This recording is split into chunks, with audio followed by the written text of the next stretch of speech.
मित्रों, आज की इस कहानी में हम समझेंगे कि आखिर ऐसा क्या था जिसने भगवान राम को सिर्फ एक राजा नहीं बल्कि मर्यादा पुरुषोत्तम बना दिया। ये सिर्फ वनवास की कहानी नहीं, ये त्याग, धर्म, कर्तव्य और आदर्शों की वो गाथा है जो इंसान को महान बनाती है। अयोध्या नगरी उत्सव में डूबी हुई थी। हर गली, हर सड़क, हर छत पर खुशियाँ ही खुशियाँ थीं, क्योंकि जिस दिन का वर्षों से इंतजार था वो दिन आखिरकार आ गया था। राम का राज तिलक। लोगों की आंखों में चमक थी, दिलों में उमंग थी। अयोध्या तैयार थी अपने सबसे प्रिय राजकुमार राम को राजा बनाने के लिए। लेकिन कोई नहीं जानता था कि अगले ही कुछ घंटों में यह खुशियाँ आंसुओं की धारा में बह जाएगी। महल के एक शांत कक्ष में महारानी कैकेयी उदास बैठी थी। उनकी आंखों के सामने मंथरा के शब्द गूंज रहे थे, राम राजा बन जाएगा तो भरत का क्या होगा। धीरे धीरे मन में शक, भय और असुरक्षा ने जगह बना ली और अंत में कैकेयी ने राजा दशरथ से अपने 2 वरदान मांग लिए। भरत को राजा बनाया जाए, राम को 14 वर्ष का वनवास दिया जाए। ये सुनते ही राजा दशरथ के पैरों तले जमीन खिसक गई। शरीर कांपने लगा, गला भर आया, क्योंकि एक तरफ पत्नी से किया वचन और दूसरी तरफ संपूर्ण जीवन से भी बढ़कर प्रिय पुत्र राम।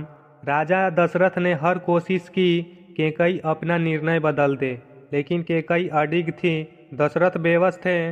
वचन दिया था और वचन कर्तव्य होता है, धर्म होता है। उधर अयोध्या खुशी में डूबी हुई थी और इधर राजमहल में एक तूफान उठ चुका था। जब भगवान राम को यह बात बताई गई तो क्या उन्होंने गुस्सा किया? क्या उन्होंने सवाल उठाए? क्या उन्होंने कैकेयी को गलत कहा? नहीं, राम ने सिर्फ मुस्कुराकर कहा, यदि पिताजी ने वचन दिया है तो उसे निभाना मेरा कर्तव्य है। मैं अभी वन को प्रस्थान करता हूँ। यही वह क्षण था जिसने राम को महान बनाया। राजा बनना महानता नहीं, बल्कि कर्तव्य के लिए सुख छोड़ देना और धर्म के लिए जीवन समर्पित कर देना, यही असली महानता है। राम जानते थे कि उनके नाम का, उनके पद का, उनके हक का त्याग हो रहा है, लेकिन फिर भी उन्होंने वचन और धर्म को चुना। यही वह निर्णय जिसने भगवान राम को मर्यादा पुरुषोत्तम बनाया। माता कौशल्या रो उठी, राम मेरा हृदय यह स्वीकार नहीं कर सकता। लेकिन राम ने सिर झुकाकर कहा, माता, धर्म कभी कठिन नहीं होता यदि उसे प्रेम से निभाया जाए। माता सुमित्रा ने लक्ष्मण से कहा, राम के बिना अयोध्या अयोध्या नहीं। तुम उनके साथ जाओ, जहाँ राम है वहीं तुम्हारा राज्य है।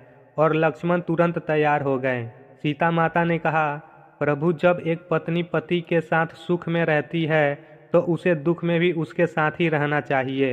राम ने उन्हें रोकने की कोशिश की, लेकिन सीता अडिग थी।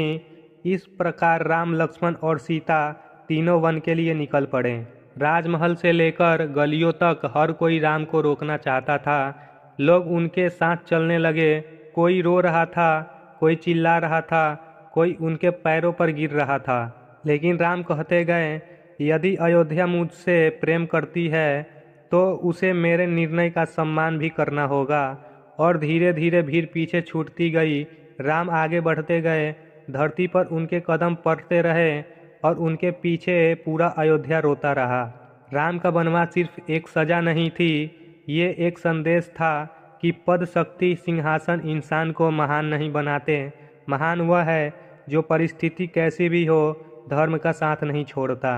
राम ने हमें 4 बात सिखाई।